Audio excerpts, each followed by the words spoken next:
Broadcasting from London, Ontario, Canada, I'm Kevin Bulmer. This is Journeys with the No Schedule Man, where we are celebrating and sharing our true selves and stories as we help each other to truly stand out, connect, and grow in the way that we desire and deserve. You're going to love the conversation today with Brett Lucier, the owner of Provincial Glass and Mirror.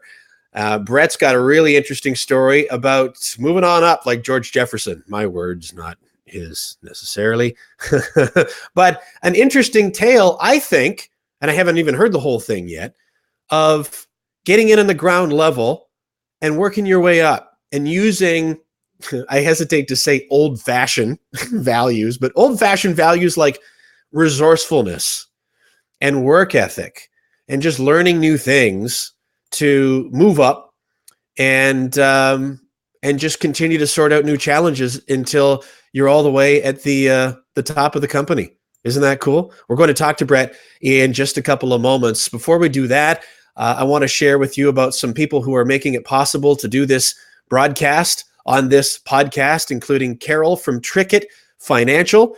She offers insurance and investments for Canadians and newcomers to Canada. I highly encourage you to reach out to Carol at trickettfinancial.com. You can also find her on Facebook and on LinkedIn. I met Carol through Awesomepreneurs, which is, I was going to say, which is where I connected with Brett first, but I think I actually met Brett through Moe Mondays London. And then when I went to Awesomepreneurs, he found me there. Poor fella. Now I've chased him right down into the online space as well. Speaking about Moe Mondays London, that's an inspirational event series that I produce and host. We do events once each month.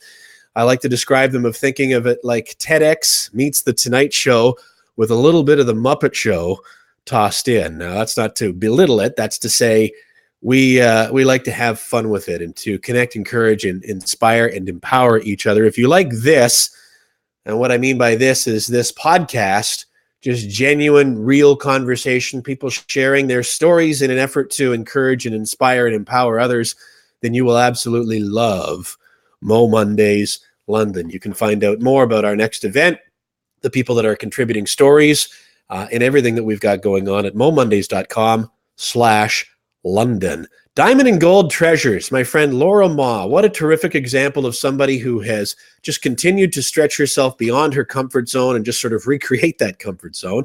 She's, at the time of this recording, just a little bit more than 3 years into building this business, which is a wonderful business featuring some of the finest jewelry in the area here in London and southwestern Ontario. She also offers jewelry repair, custom design, and layaway. But one of the things I really admire a lot about Laura is how she's really stretching herself to share video on social media, to create events, to do things to try to show herself, share her personality, just be real in reaching out to customers as opposed to just the constant sales pitch. It's very organic. It's very genuine. She's doing a great job, and she's building a business because of that. So I highly encourage you to just have a look at what she's doing, regardless of where you may be around the world, but certainly here in London, Ontario. Go and see her out in the Lambeth area at Diamond and Gold Treasures. I believe in connecting. I believe so strongly in the power of connections leading to relationships because, when it comes down to it, are we not still trying to live and work with other human beings? But we use, in my opinion, a lot of robotic phrases like prospects and databases and leads and conversions. But we're talking about connecting with other human beings, aren't we? And there are so many ways that applies. For instance, maybe you want to be more active in your community. Maybe you want to help others in need. Maybe you're looking to find a new career, grow your business, expand your professional network.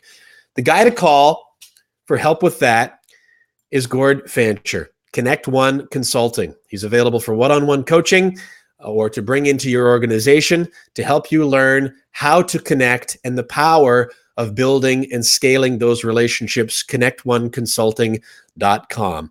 And then there is Provincial Glass and Mirror, which is another company here in London, Ontario, making it possible for us to do this broadcast. We're going to talk to the owner of this company in just a couple of moments, but Provincial Glass and Mirror Limited is a professional full-service glass company owned and operated right here in southwestern Ontario, Canada. You can learn more at provincialglass.com. You'll also find links to their Facebook page with the original Facebook posts.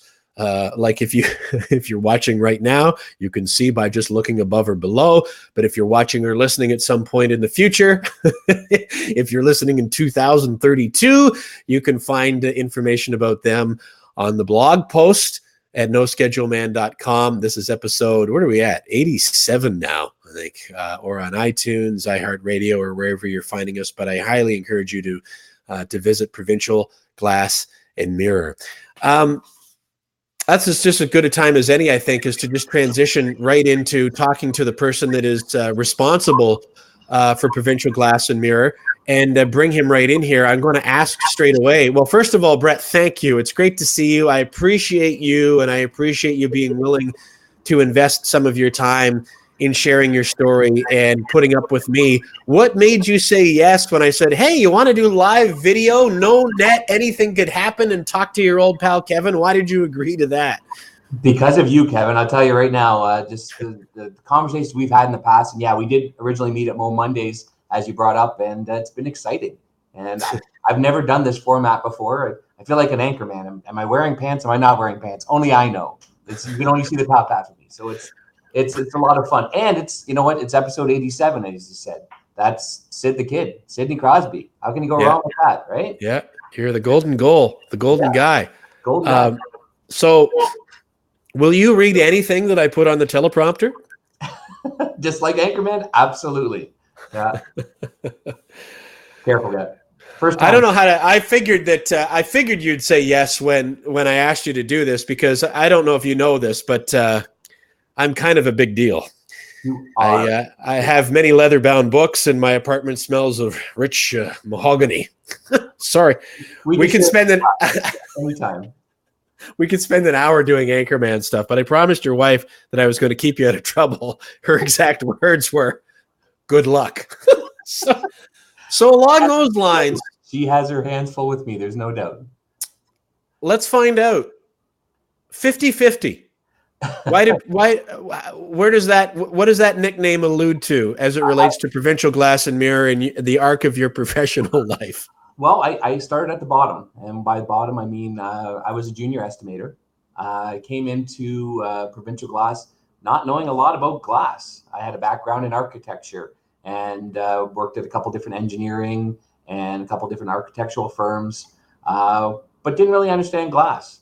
And they started me off at the bottom as a junior estimator, as I said, and occasionally I would get pulled out into the field to work as a helper. This is where I learned an appreciation for some of the jobs that some of these guys that can do. And me and my ham hands broke half the glass that I put in, thus earning the nickname 50-50. Oh, I had my mic off there for a second. I didn't want everybody to hear my sniffles interrupting that story. How did you arrive at that company to begin with? What were you doing prior to that? Originally, I actually was designing kitchens. I was working in the building box, which is now Arona, Renault Depot in Quebec, for my French listeners.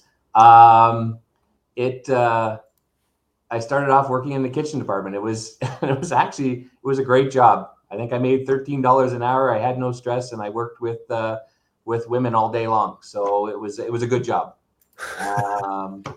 And I got to do all the heavy lifting and very little of the design work. But the one day I was actually calling around to glass companies in the city, and the one that I called on was Provincial Glass, and they actually had the best price. And about a week or 2 weeks later, there was an ad in the paper for a junior estimator position. I said, hey, I just called that place. I know glass now. I applied, and I ended up getting the job. And the rest, as they say, is kind of history. I wonder if you'll go with me if we back up even further, because I'm curious. I think it may be helpful for people who are watching and listening. We'll tell the rest of the story of the rise through Provincial Glass, and there's a lot to tell there. There's a lot of story to get to. But I'd like to learn a little bit more about Brett Lucier. Like, as you were growing up, what are some of the things that you remember that really held your interest, or that you thought that you might do? And I don't mean in the context, Brett, of, what did you grow up dreaming of being? Yeah. But what were some of the things that you were really interested in that maybe have kind of carried on as character traits, or that you were thinking might be ahead of you as you journeyed into adulthood? What comes to mind? I played a lot of competitive sports. So I think growing up, whether it was baseball or whether it was hockey, I played at very high levels. So I was always in that kind of team mentality. And there were some teams that I led, and there were some teams that I was the key piece. I was a follower. But I was able to fit into multiple different roles depending on the team. And I think that's one thing that I think I carried through my entire life, is that I can be a leader when I need to be a leader, but I can also be a follower when I need to be a follower.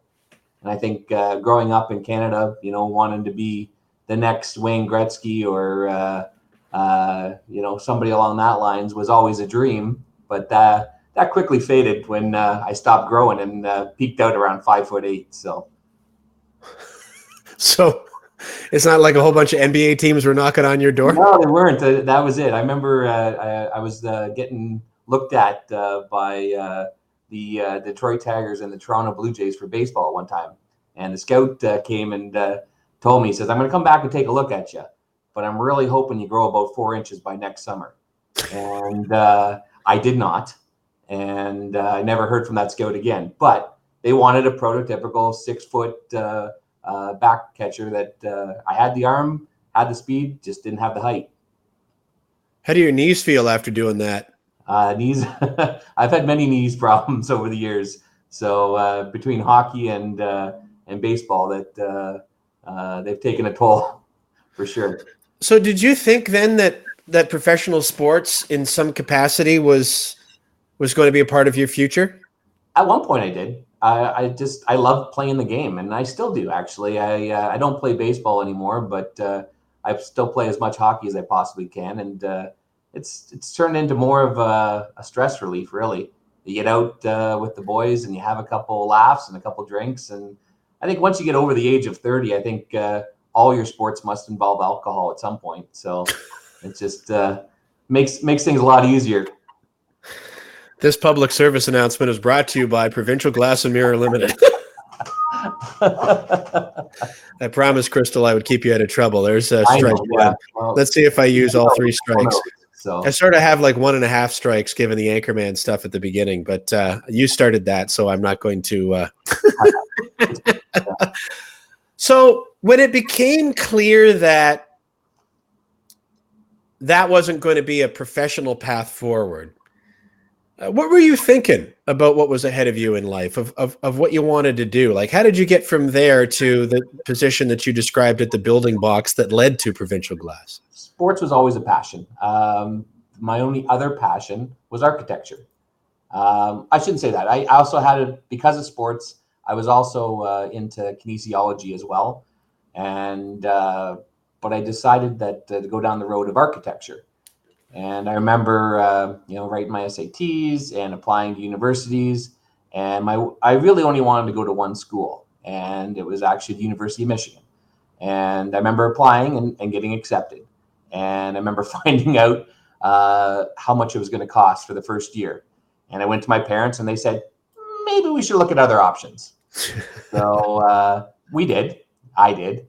And being a homeborn guy in London, I looked at the London schools, and Western at the time didn't have an architecture program; it had an engineering program, and but Fanshawe had an architectural technology program, and so I switched gears and ended up going to Fanshawe, and graduated out of Fanshawe as an architectural technologist, and did what I thought I was supposed to do, and that was go work for an architect, and I hated it. I absolutely hated it.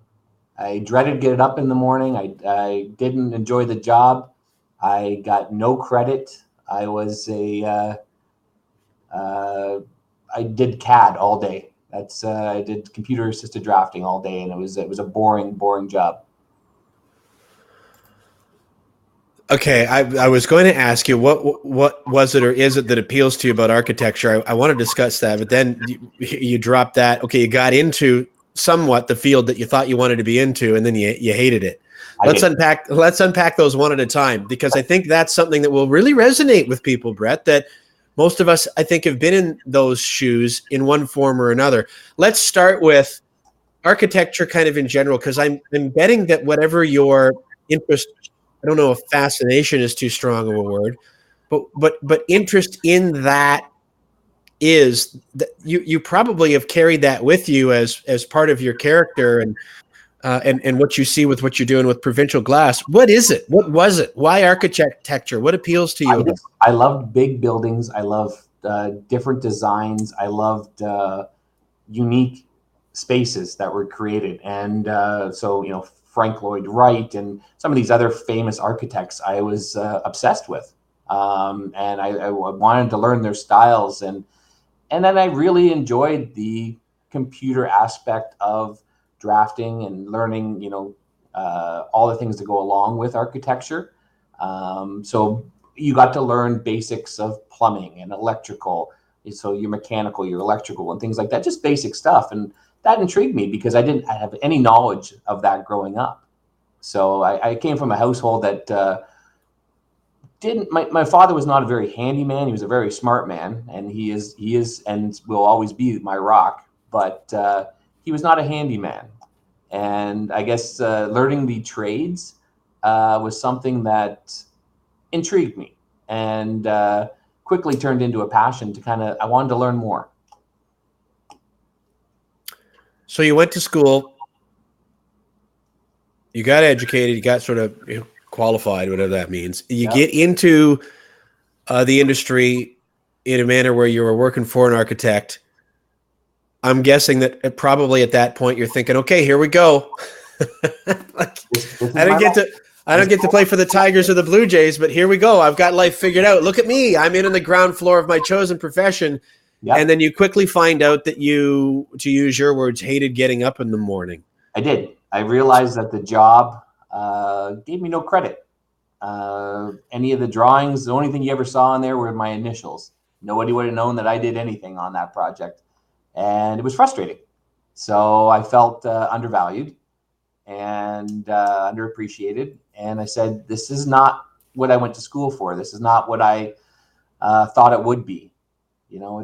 It's like that, the person that goes to school to be a lawyer, and then they find out, that it's not all like the movies, right? So I realized that it just wasn't for me, and it didn't work. And I felt lost, really, because I went to school for this. Now what do I do? And so I just, I bounced around, and like I said, I tried a couple different firms. I thought maybe it was just one firm, but no, they were all the same. And then I thought, maybe if I switch up and go with an engineer versus an architect and do drafting for them, it'd be different. And it wasn't. It was very similar. And then, I just said, I'm going to switch gears. I'm just going to design. I'm just going to go and take a job that has very little thought in it and just enjoy it. And I did enjoy it. And then that led me, the doors opened up and the universe provided. And here I am, working at Provincial Glass by answering an ad, not knowing anything about glass. How did you know at that point what kind of job you would enjoy? And before you answer that, I'd just like to ask, for people who are watching and listening, for their attention, again, to really hear and think about, because I think a lot of us have been in this place. I have, where you think you've got it figured out, and you invest a significant amount of your life into education and getting into that certain line of work. And I wonder whether there was part of you at first, Brett, that wondered if there was something wrong with you. Aren't I supposed to be enjoying this? Like, isn't this what I wanted? What's wrong with me? Was there any of that? Yeah, absolutely. I think that's what shifted in me is I knew I wasn't happy. And I think that was the thing, is what would make me happy. And I just searched around. And again, the building box at the time was brand new in London. It was a new experience. I could make it whatever I wanted. and it was great because it was the same thing. I worked in the kitchen department. I had lighting on one side, I had plumbing on the other. I got to learn about, again, it rekindled what I originally got into architecture and liked about, is that I was learning about other things. And so I got cross trained there, and I knew that I had, there was something different because I was just an employee there. I wasn't even a manager of the department, but the store owner and wanted me to have my own building box in Kitchener. He wanted me to run one, and I had never even managed a department. So he clearly saw something in me as well that was over and above some of the other employees. And I think that kind of gave me a little bit of an idea that, you know, maybe I'm destined for more. And I think that's kind of that was kind of the spark that I saw, that maybe I didn't even see it in myself. And very similar, when I applied for that ad, I never thought I'd be sitting at an owner of a company, 18 years later. You know, it's just one of those things that you put in your time and you learn the company from the ground up. You learn from the guy that gets hired as a helper or a junior estimator, all the way up learning finances and things like that. And it's quite the journey. Just yesterday, from the time that we're recording this, I chatted with Jenna Goodhand, who is the founder of a great community here in London called The Hive. And one of the things that she said, Brett, was that she learned that it wasn't about what she was doing. It was about how she was feeling about what she was doing. And to put that toward your story so far, I'm hearing that, you know, here you go. You thought you had it figured out. You thought you knew what you wanted to do. Then you were doing it, but you're not feeling good about that. But you recognized it. And the reason why I made a point of that is that I do think that so many people arrive at that stage. They may be there right now. Yep. But then what I've also heard in your story so far is that these, not just skills, but the skills are transferable. But I wrote down, wherever you go, like, you are who you are. So you take your values, your passions and your interests with you. And I'm also reminded along those lines of the old saw of start where you are. Yep. And now we get to resourcefulness, that all of a sudden lights started to go on where you realize, well, I'm still Brett Lucier. I can still have the same interests. But I can paint with a different palette, so to speak. And it sounds like at the building box, which makes me smile. I'd forgotten about that brand name. That sort of woke you back up again, where you started to see opportunity, but in different ways than you had before. Yeah, absolutely. I'm very fortunate. I mean, I live a really good life. I can't complain. I mean, I've had my own ups and downs for sure, but I think the one thing I realized about Provincial Glass, and like that you can take from teams and sports and things like that, is you're really surrounding yourself with good people. And I know that when I got hired on here, my partner, or the owner at the time, really, was a person that believed in that you're surrounding yourself with good people, because even himself didn't have a background in glass, and he just surrounded himself with people that knew what they were doing, and it makes everybody look good at the end of the day.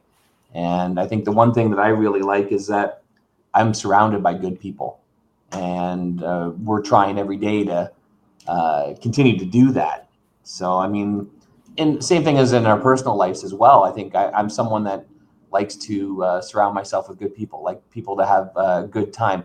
I'm a person that came from, I've got two brothers, and so we had a house of four guys, and I played competitive sports my whole life, as I said, and I don't have a filter most times, which I'm really trying right now. I know we're doing, a podcast, but I'm the person that's going to drop an F-bomb.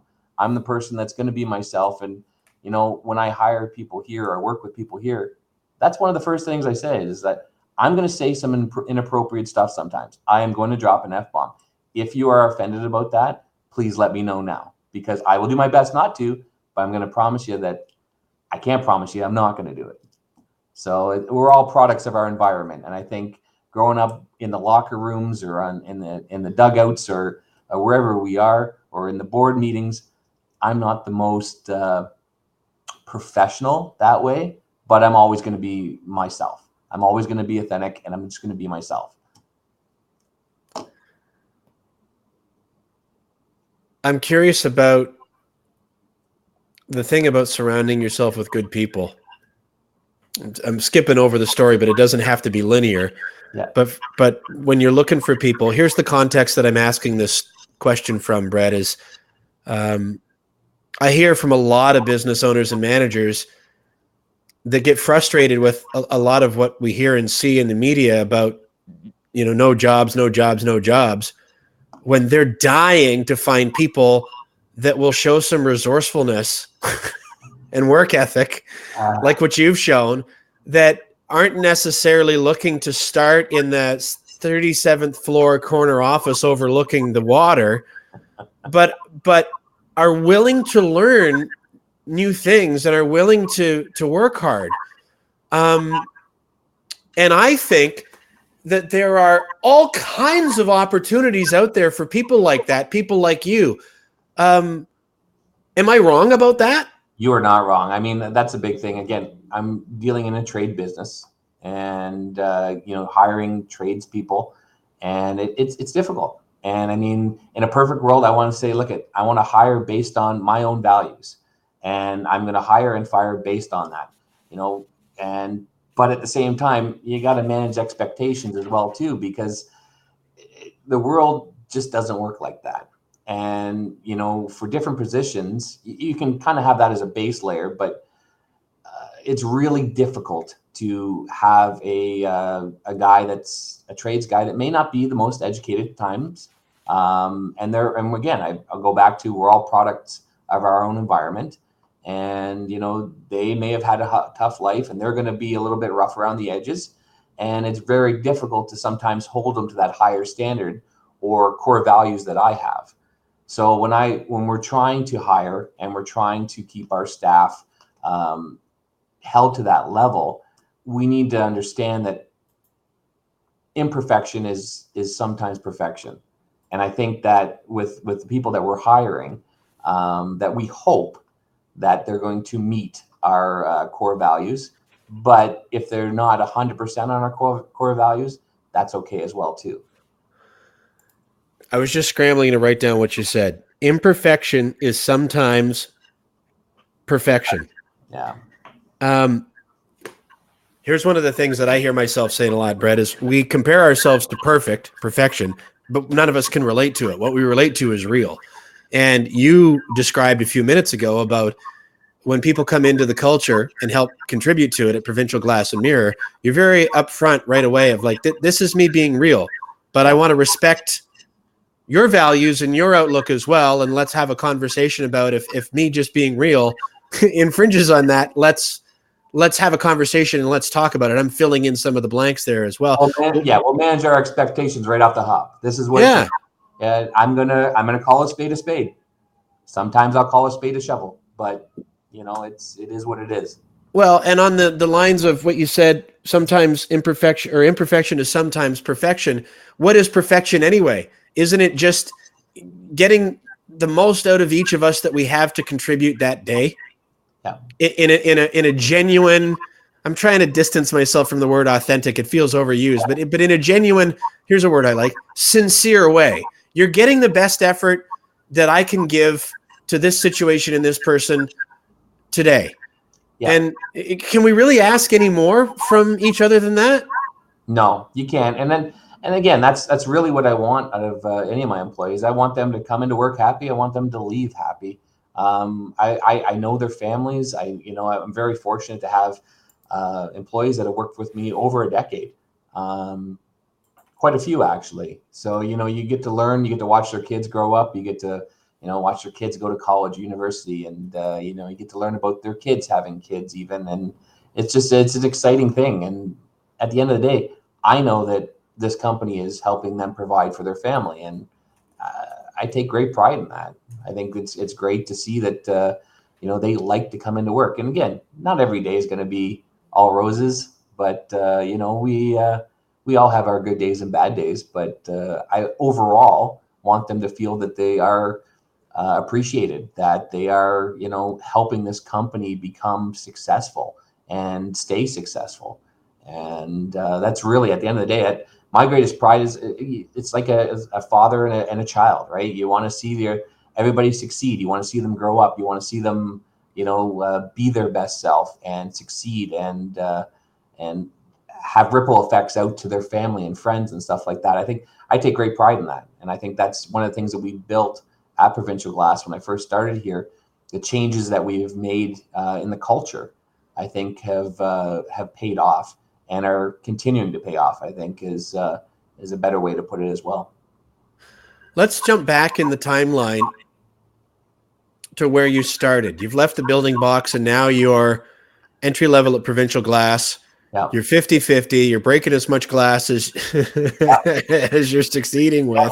Ham hands. Yeah. Ham hands.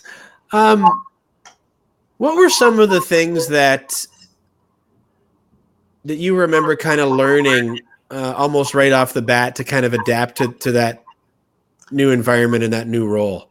I remember, working out on a job site, and we were doing glass and doors in those portable structures where there's 6 or 8 classrooms and they had glass on the end. And I remember going out with a guy that's been doing it probably 10, 12 years at the time. And we split up, and there was probably a number of maybe about 20 doors to do. And, and about an hour goes by, and I go to one side, he goes to the other, and about an hour goes by, and he comes over to me and he says, are you all done? And I said, all done what? I said, the one door? And he says, no, I did my 10. How many have you done? Well, I did 2 and I broke 1. So, it was one of those things that kind of I realized then that, I didn't have the speed or the knowledge to do it as fast as they could. And I realized that, I can estimate this. I could figure out how long it's going to take. I can't do it myself that fast. So it was an interesting learning curve for me to kind of learn that, some people can do it in the office, book smart, and some of us can do it fast in the field. And that's where these guys, make the company money. And it was a whole learning curve for me to realize wow, I really thought I could do this. And clearly I cannot do it as well as this person. And that's why he's paid what he's paid. And that's what I have paid, what I'm paid. He's clearly making the company money and I'm clearly losing the company money. So, and that's where, the whole 50-50 came from. And I earned that nickname, and that stuck with me for a few years. And I think the thing with Provincial is going from the bottom to the top comes with a number of different challenges as well. Yeah. Because at one point I was below, and then I was even, and then I was above some of these employees. So it's a different dynamic to be able to deal with that. And there was times that we would go partying together when I was below, and even when I was even, we could still hang out. But once I got above, the dynamic changed, and some of the employees could handle it and some couldn't. So it was a difficult transitional period there over about 5 years. That was it was difficult even for me, because I'm a very social person. And some of these people were what I would consider close friends. And then as I continued to rise, it became more and more difficult. I've been through that too, but the arc was fast and it flamed out poorly. It had a bad ending. When I was at Delaware Speedway and started as an announcer and worked up sales and marketing director, and then became general manager and witnessed that on a much smaller scale. And I just had to share the story that you just shared about the other worker that did 10 doors and you did 2 and broke 1.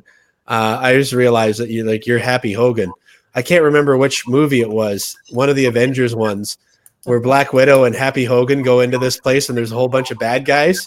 That's right. Yeah. Have you seen the one that I'm talking about? 100%. Absolutely. And John Favreau, who's Happy Hogan, he's just beating the tar out of this guy, or trying to, but it's everything he can, hitting him in the face with toasters and whatever. And meanwhile, Scarlett Johansson, or Johansson, or however you say, Black Widow's character is just like efficiently taking up the whole squad of bad dudes. Yep. And at the end, he's all sweaty and he's disheveled and he's standing there and he's like, I got him. We got him. Yeah, we got him. Yeah. He looks down the hallway. It's littered with bad guys. Yeah. And so I'm seeing you of like, hey, I got this door up. I broke this one, and then the other dude's got like 10. I want to get back to that transition, that rise, and handling that I think is really important. But I'd also like to look at, so here you're in an acknowledgement of going like, wow, I'm not very good at this. Like in your words, I'm costing the company money here. Hey, know your strengths. And I think I learned that at a very early time, I think, is that, it's okay not to be good at everything. Right. And that's it's a humbling experience that I was truly humbled. I realized then, I was like, this guy could clearly do this better than I probably ever could. And yes, he had years of experience and but he clearly knew what he was doing. He had the ins and the outs and the, things figured out to do it quicker and better than I ever could, clearly. Well, what did that look like at that time with the people that you were working for? Like, I've got to imagine that it sounds like there were conversations going on within yourself, but you're not owning the company at this point. You're a long way from it. Yeah. So is there a conversation that takes place with management of like, okay, Brett, we like you. You're a good guy. You've got hands made of ham. We're still, what are we going to do? Like what happened at that point? How did you recognize and then sort of up your game, so to speak? Well, they made it very clear. You're staying in the office is what they said. So clearly, we don't want you going out helping anymore. So, they made it very clear at the time. And I had a great manager at the time, and the owner really took me on as his son, kind of as, he treated me like family. And I think that's something that I've always tried to bring through with Provincial Glass as well, too, is they had no problem telling me when I was doing good, and they had no problem telling me when I was doing bad. And, very similar to a family. We all have maybe a critical parent or a grandmother or something along that lines that would just tell you how it is. And I think I always found it refreshing. Now, maybe not as a child looking back, maybe I didn't love every experience, but you know what? You always knew where you stood with that person. And, I had a grandmother that did not hold any punches.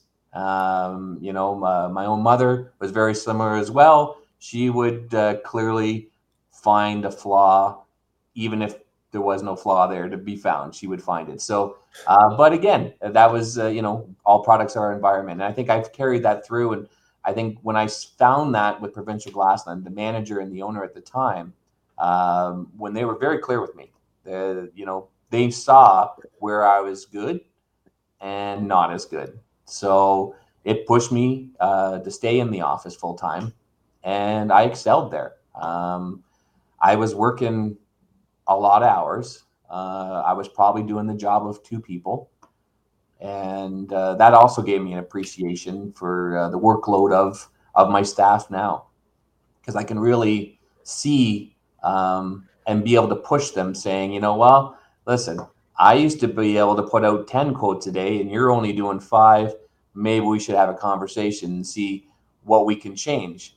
I know times are different, but it's helped me, I think, become a better owner. Having known, same as with the guys now, I can joke around with the guys now and say, hey, how come you didn't get 10 lights put in? Why'd you only get 5? Knowing that I would only get 2 and break 1, but I would, it helps me, right, to motivate these guys and give them an appreciation that I appreciate what they're doing, because I know what they're doing. I was just going to say, how much does it add to your level of appreciation when you see people that are doing those kinds of things really, really well, when you know firsthand how challenging it can be? Absolutely. Again, it's humbling, and you got to take your ego out of it, which is difficult for some things. And I think everybody wants to be the best at everything, right? Everybody wants to be liked. Everybody wants to be the best. Everybody, and it's very difficult and humbling to be able to say, okay, you know what? I'm all right that he's better than me at that. I'm all right with that, because at the end of the day, we're all working for the same goal. He's got employment. He's making a difference within the company. He's helping the company make money. At the end of the day, that helps me, and helps me buy some presents for my kids at Christmas. So at that point, you've been back in the office, you're doing the work of two people, but you're learning a lot. How long did it take for you to rise to kind of that next rung on the ladder, the next challenge, and what was it? yeah, so I went from junior estimator to basically being the only estimator. So I was doing both commercial and residential, and then went to manager. At that time, there was a falling out between my business partner and the manager at the time, so I ended up taking over managing the employees, or the installers, and that's where I made my first jump, where I was no longer even or below these guys, but I was directing them, so I was essentially above them. And then it progressed to being the general manager, where I was running both the guys and the office. And then came my first sniff at ownership, where my partner at the time brought me on as a minority owner, and then continued on from there to end up buying them out there 2 years ago and being the sole owner. So it's over about an 18-year span, but I was estimator for and manager for about first 8 years to around 2010, and then kind of continued on from there to become a vice president and part owner, and eventually sole owner.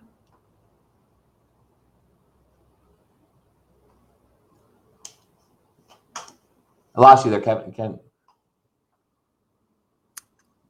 My apologies. There you go. Turning the mic. Yeah, I've got a little bit of the sniffles here today, and so I've got a little toggle that I can turn the mic on and off so that I'm not snorting and horking.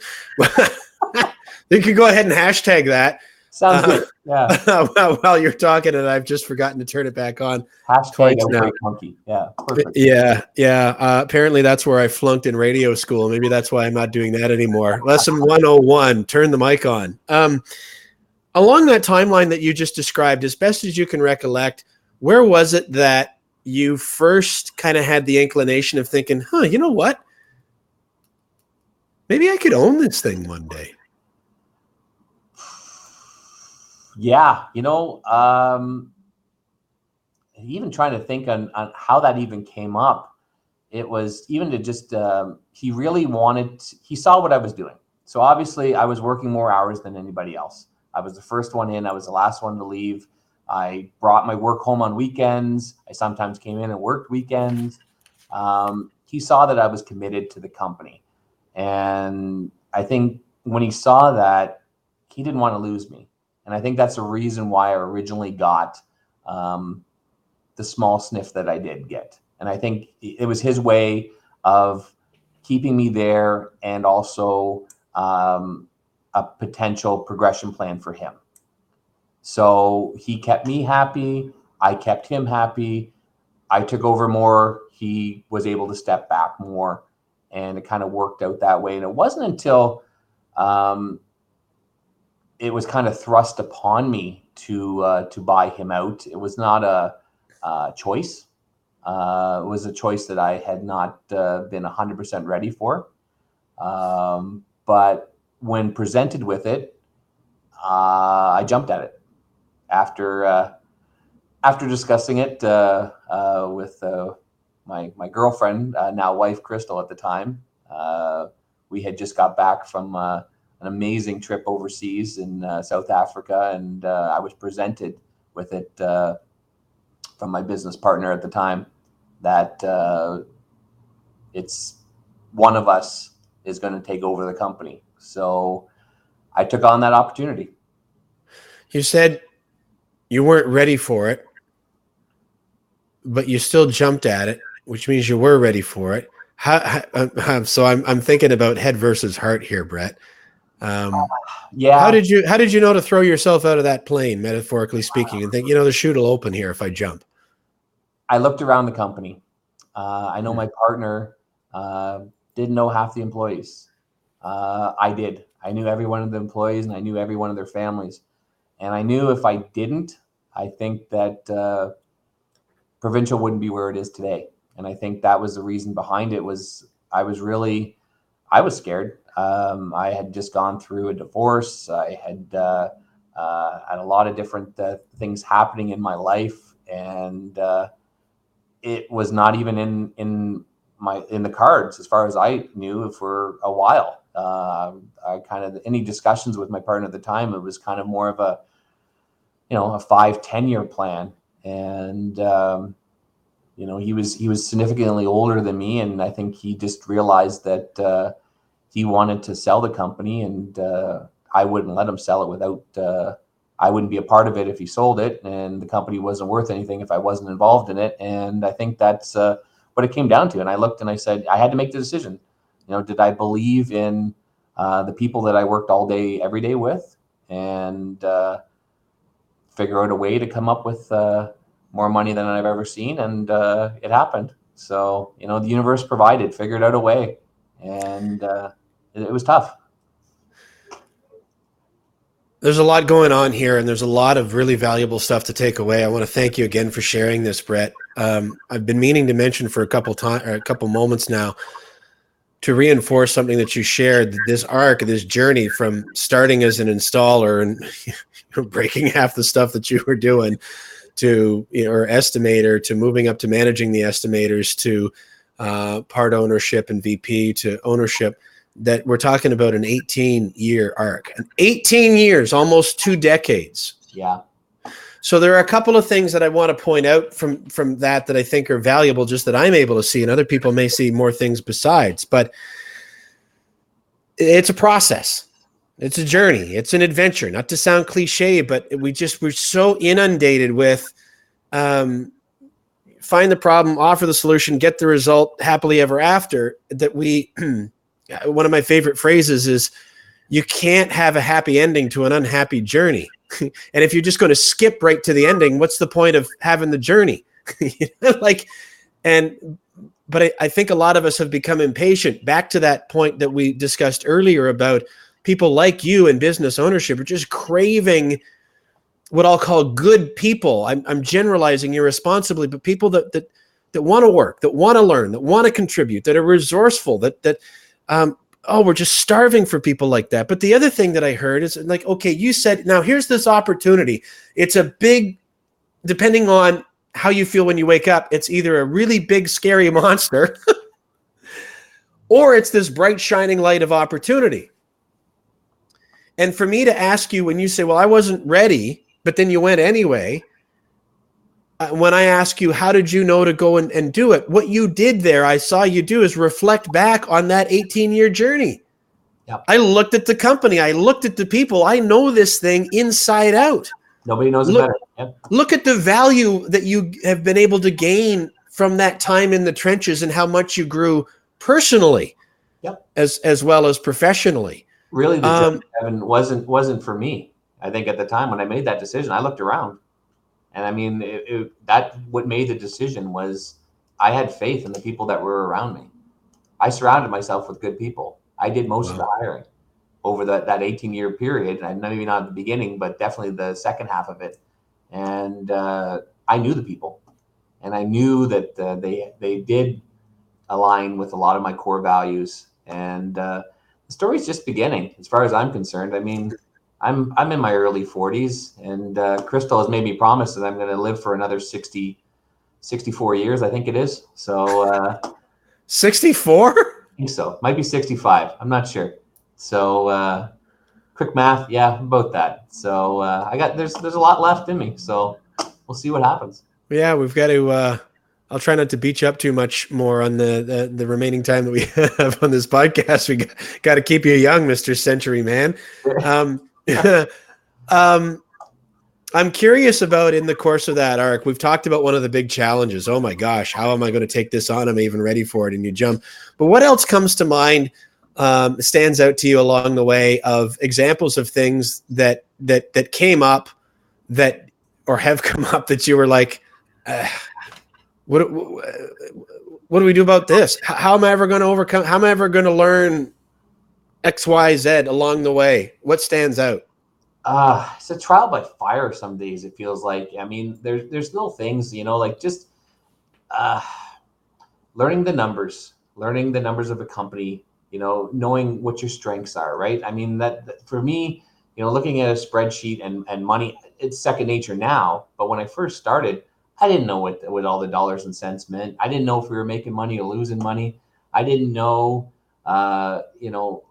collections and trying to chase people down for money that haven't paid, and dealing with lawyers and dealing with accountants, and the amount of money that goes into I should have been a lawyer or an accountant. I think my golf game would be better. But it's unbelievable that, again, you still need to surround yourself with good people and smart people. And I used that with my accountant the other day. I said, you know what? I hired you to do the smart stuff. You're the smart guy. I'm paying you to be smarter than me. That's the goal. So, I mean, that was the learning curve for me, was kind of trying to, I knew the product, which I had to learn. I knew the job, which I had to learn. Now I'm learning the finances, which I had to learn. Learning the ins and outs of running a business, that there's so many more things that nobody ever thinks about. Your HR issues, your health and safety issues, your everything that goes along with it is it's there's a lot more to owning a business than most people realize. All the more reason for taking it in steps and stages, right? As opposed to just trying to rocket right to the end of the story, because you need time to digest each of those things, don't you? I knew that, again, your strengths, and there were some things that were not my strengths to begin with, but are second nature now. I can look at a spreadsheet and say, hey, look at last quarter, we were better a year ago than we are right now. Why are we doing this? And why aren't we doing this? But you know what? Hey, we're way up on this. That's good. So, I know where the pulse of the company is better now this year than I did last year. So, I mean, we're ever improving, and I'm ever improving. So, what do you, you said that, you're just getting started. Where's your head at the time that we're having this conversation, or maybe even more to the point, your heart, in terms of some of the things that you see ahead of you that are challenges that you look forward to, future things that you haven't learned and digested yet, that you can see that are up ahead of you, that you'll take on when you get to them?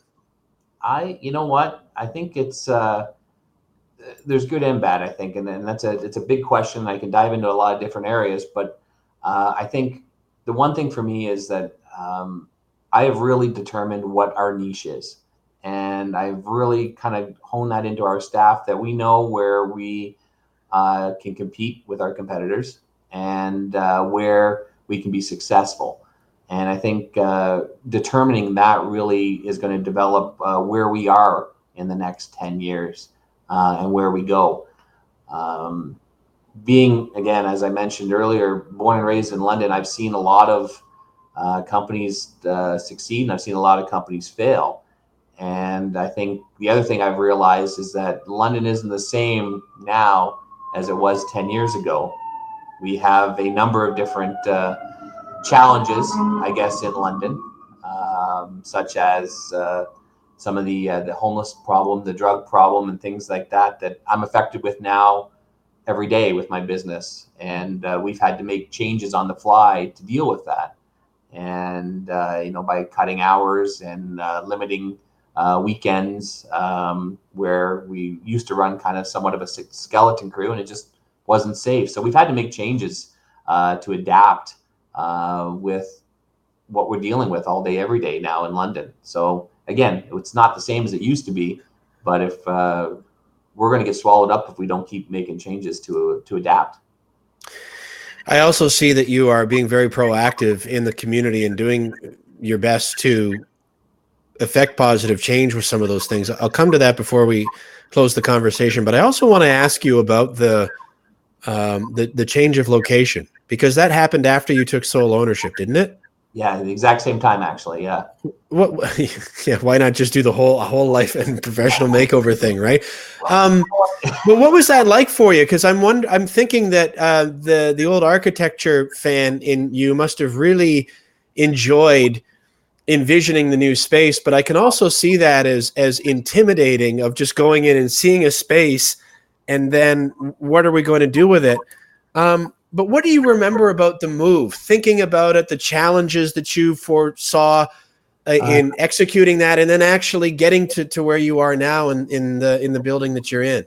the architecture and design part of it was amazing. That was, again, I felt like a kid in a candy store. I get to put this here. I get to do this here. I get to make sure that this is all here. Loved it. Love that part of it.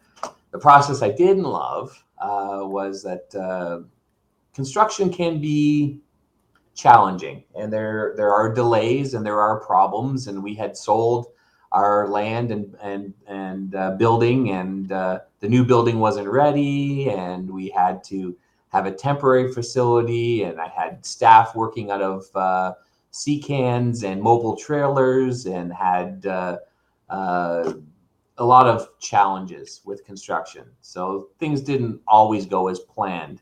And some of it was, most of it was completely out of my control, which was frustrating. But diving back to it, the design part of it, I absolutely loved. And again, I'm very proud to anybody comes here to kind of walk them around and say, here we have an amazing meeting room. We have everybody in one area. We have, we went from a 7,000 square foot facility to one over 12,000 square feet. We're excited by that, and I'm excited to show that off because it's the move needed to happen. We were walking on top of each other. We had stuff on top of stuff. We had been there for well over 20 years. And so, you think about when you own a house for 20 years, the stuff that you gather. And and I don't even think we were hoarders, but we felt like we were hoarders. We were holding on to things that were didn't need to hold on to. So it was like a rebirth. And I think that was at the perfect time when I took over sole ownership and got to breathe my life into the company solely.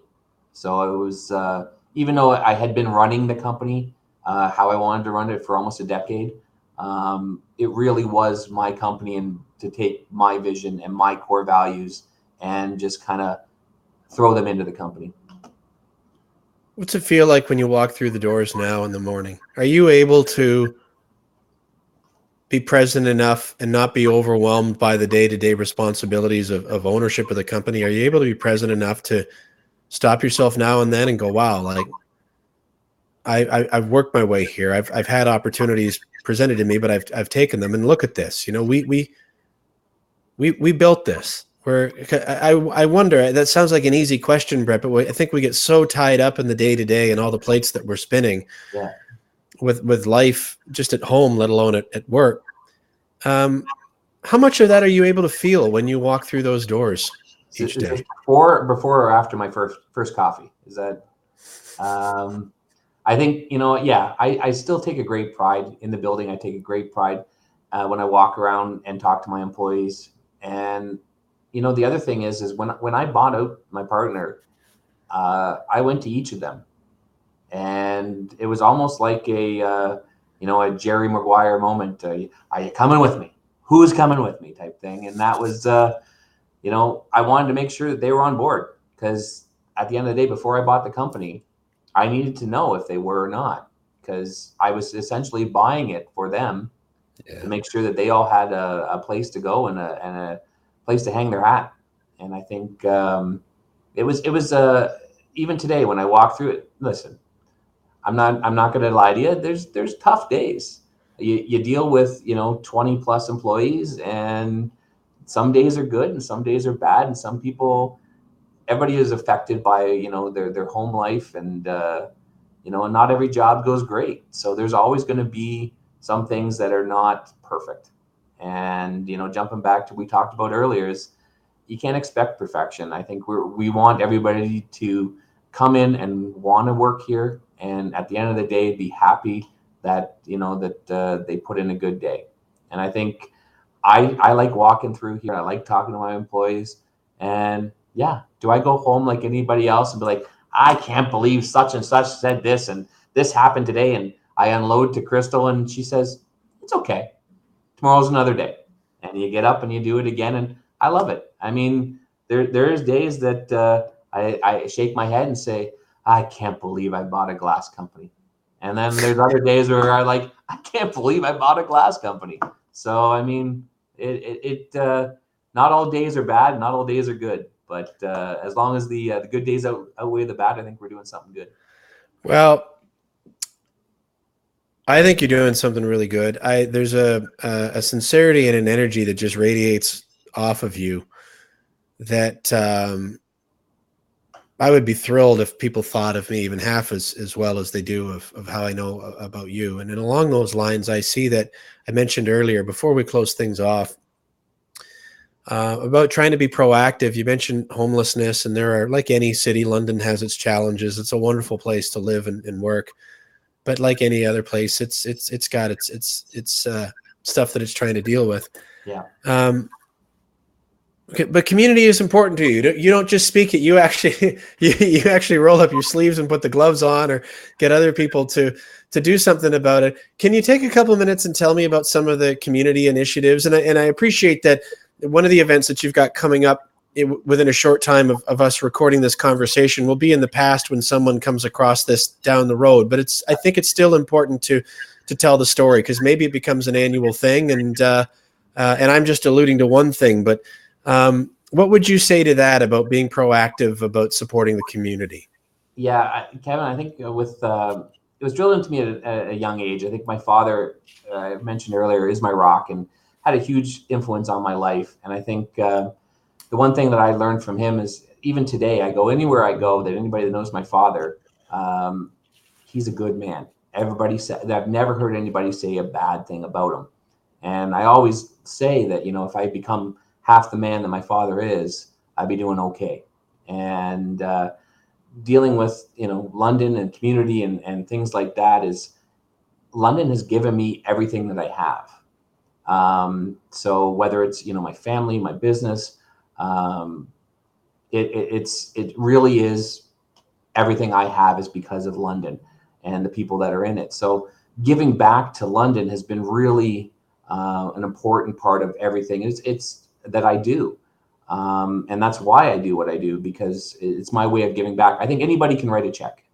And I think it's really easy just to you say, you know what, I did my part, I wrote a check. But I think it's a person that actually goes out and actually gives their time, that not and maybe money as well. But I mean, their time, I think, is something that means a lot more. And again, I've done a lot of things for a lot of different organizations in London, and Marymount and Unity Project and Youth Opportunities Unlimited and Kindness Above Everything. And the one we're dealing with right now is me and Adam Alamus started a brand new charity event. And I think that's what you're alluding to, was the fight to end. And what we determined was the fight to end one of the major issues within London that I'm affected with all day, every day, is the homelessness. And it's the one thing we saw was youth homelessness, which breaks my heart as a parent to kind of see these kids that are living on the streets. Something has happened in their life to put them there, and whether their parents or whatever it was, broke my heart. And YOU, Youth Opportunities Unlimited, has two capital projects right now, and the one is a youth shelter out on Clark Road, first one of its kind. And once we aligned with them, it just hit all marks for us. And this event that we're doing is a charity boxing match, but the spin on it is these aren't professional boxers.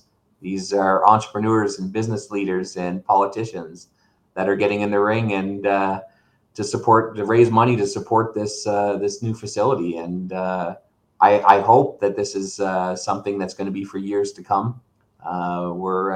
We've already got sponsors lined up for next year, so we think this is something for many years to come. I think that we can give back to multiple different charities and and with the Fight to End. So we're going to kind of pick our charities every year and our causes that we feel is best needed to dive in at for London, for bettering London. And it's been a big undertaking to kind of jump in and start a brand new event like London's never seen before.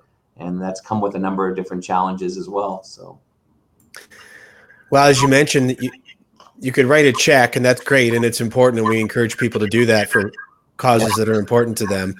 But what I've seen with Fight to End is a lot of people feeling empowered and excited about getting involved and raising more awareness of the issue, and not just awareness, but putting their own time and dedication and training into it, which is an important thing to share. I think it's powerful. And Brett, I think feels like we've just sort of barely hinted at some of the stories that await, but now that you've seen how quickly an hour can fly by, we can jump back on and do this anytime and go full blown anchorman on it if you want. But Scotch, I'm in. Yeah. You're for it, I'm drinking. I really want to thank you for and not just for this, but for being who you are and being a positive example to me, to the people in the Awesomepreneurs community, just in the London business community, and to your friends and family. It just, it doesn't cost any of us anything to be a good person and to just look out for each other and to, I think, send out that kind of sincere energy. You've mentioned a few times, the universe provides, or I'm paraphrasing a little bit. But as I've looked to continue to climb a little bit and figure out the next challenge in my own journey, you're a person who over the last 6 months or so, I've even though we've just kind of come to know each other, I feel like I've known you a long time. And as you'll remember, I've reached out to you a couple of times just because I knew I could. I thought I can reach out and I can ask a question of him, and he's going to give me a straight answer. He'll tell me, what he feels and what maybe I need to hear as opposed to what I think I might want to hear. And that's a really valuable thing, Brett. And I appreciate you. And I look forward to doing what I can to be a good supportive friend, however I can, adding a voice to whatever it is that you're doing, and my efforts as my resources grow. I look forward to sharing those with you and with the people that you're trying to help as well. So thank you for all of this. I hope people will connect with you and consider Provincial Glass and Mirror. And I also would like to say, this will end this soliloquy, by the way. I feel like I should be on a balcony talking down to you. Oh, Brett, wherefore art thou? Oh, Romeo. That it's to have the name of your business, and now people know more of the story attached to what I'm doing here and helping other people share their stories in an effort to encourage and help out other people. I'm really proud of that. I'm honored by that. And thank you for all of it. Keep doing what you're doing and keep being who you are. You yourself, Kevin, I thank you for the opportunity, and I consider you a friend as well. And I look forward to seeing where the future brings both of us.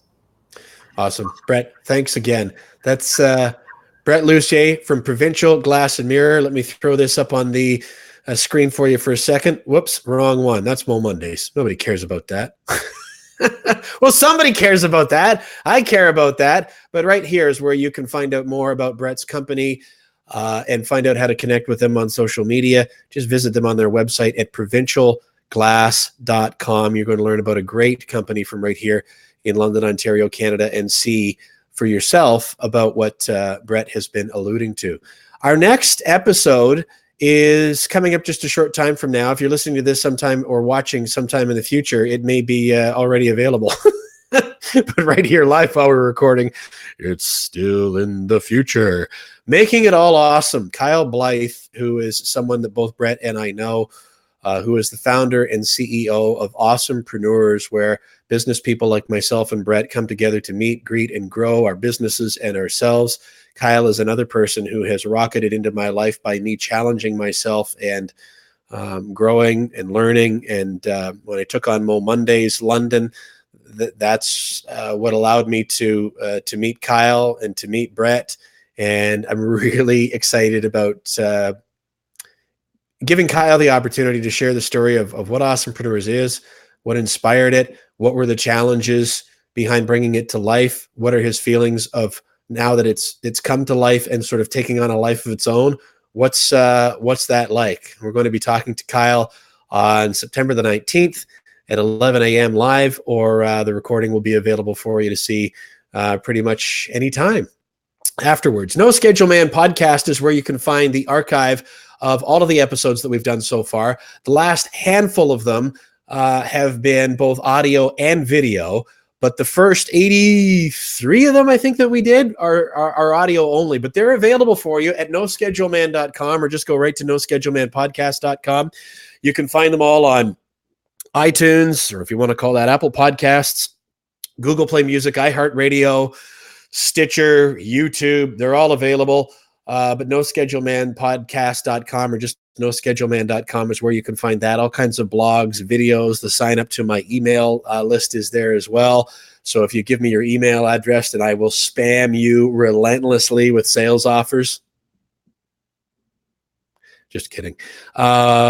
Information about my online community is there as well. noscheduleman.com. I want to thank you so much for investing some time to watch or listen and to learn a little bit more about Brett. I want to encourage you to reach out and connect with him. You will be glad that you did. He's a wonderful person to have in your network of relationships. And I hope that you'll join us again and dig into the archive and listen and watch to some of the other stories that I think will help you out as you look to grow in your own life and business. Thanks for spending this time with me. Just remember, you won't find your treasure by following someone else's map. Thanks again, and we'll see you next time.